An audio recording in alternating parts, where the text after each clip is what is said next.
The Rocket Pass is an in-game monetary feature that runs on a seasonal basis. In exchange for about $10 a season, you can get access to an array of relevant items, including an exclusive flavour of the season battle car. With the heavy advertising that comes around every 3 months for these seasons, it's no surprise that the now 15 strong selection features some of the more prominent non-meta vehicles seen in the game's history. However, none of these cars have actually been able to break into the game's meta, and more often than not fade into obscurity as the time from their launch increases. But why is that the case? And why is hype not enough to see them through?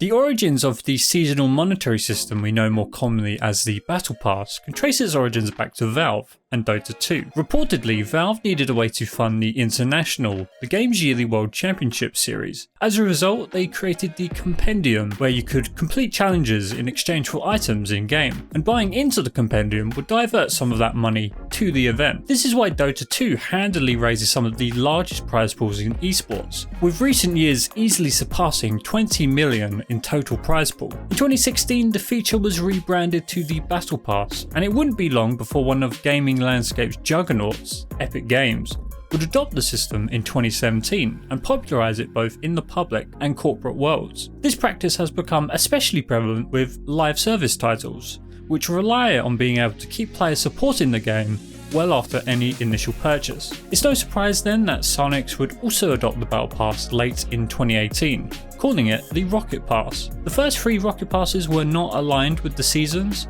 It wasn't until the third pass ended on the same day as the Legacy Season 11 that they would then be permanently aligned, consolidating the themes of both the pass and the seasons, especially with the start of the new chapter. As mentioned before, every Rocket Pass has its own battle cart, a sort of poster child for the season, if you like. At tier 1 you would get a basic version, and at tier 70 you would get a full version. These cars have numerous advantages in many different ways.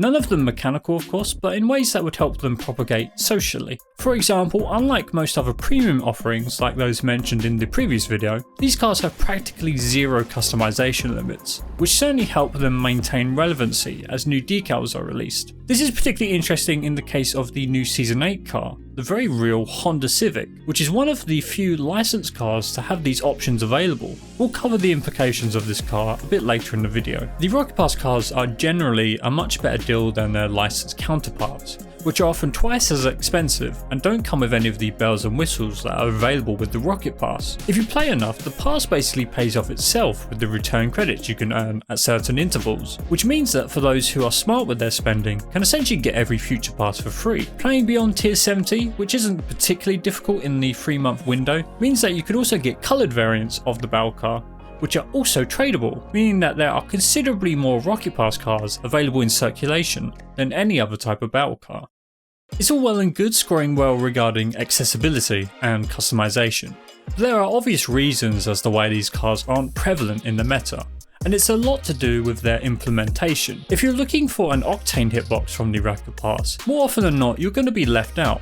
Only 4 of the 15 passes released have actually shared a hitbox with the current meta choice, which impacts their ability to convert new players when they are often also required to use a different hitbox type as well. The most common hitbox is actually the Dominus, but there's actually a fairly healthy spread of hitbox representation within these cars, which makes sense for the sheer range that these cars are expected to cross.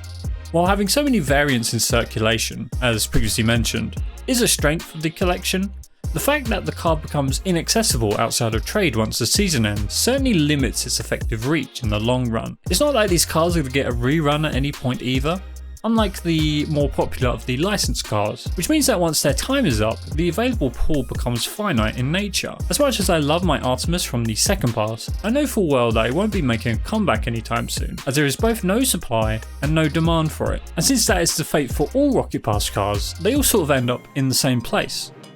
One topic that is often complained about, and I think might play into the battle card's apparent value, is their association with inventory clutter. One of the downsides of the Rocket Pass is that it often leaves you with a lot of clutter that cannot be deleted, traded in or traded away. Getting 2 or 3 untradeable variants and a bunch of coloured variants means that a long-time player's inventory is often filled with these cars. This can obviously give off the impression that these cars are more junk than anything. This only goes a long way in depreciating their value compared to more standard offerings, which come in more reasonable volumes. Certainly enough here to flat out prevent these cars from reaching the meta. However, something interesting happened in Season 8 which I think might change the game regarding the Rocket Pass's involvement in popular car choices. The Honda Civic is the first ever licensed Rocket Pass car, meaning that it inherits some of the benefits that licensed cars get while also utilising the strengths of the Rocket Pass. It is also an octane. This on paper puts it in a really strong position, and it is a decently popular choice considering that we're now over half a season away. Even though it didn't end up as much of a meta choice, it has shown that there's potentially a new avenue from which popular cars could come from, one that is historically glossed over. Overall, while none of these cars have entered the game meta, the Rocket Pass is certainly a very strong platform from which we could get one. Obviously, it's unknown if it's even possible for the Octane's dominance to be overthrown. Much of that lives and dies in the hands of the pro scene, but much like the position of the pros themselves, nothing is set in stone. Thanks for watching. It's surprisingly difficult to follow up a video like the last one, but here we are. Thank you guys so much for 5,000 subscribers as well. Last year was just absolutely insane for the channel, and I expect nothing less from this year too. Thanks for watching again, and I'll see you guys next time.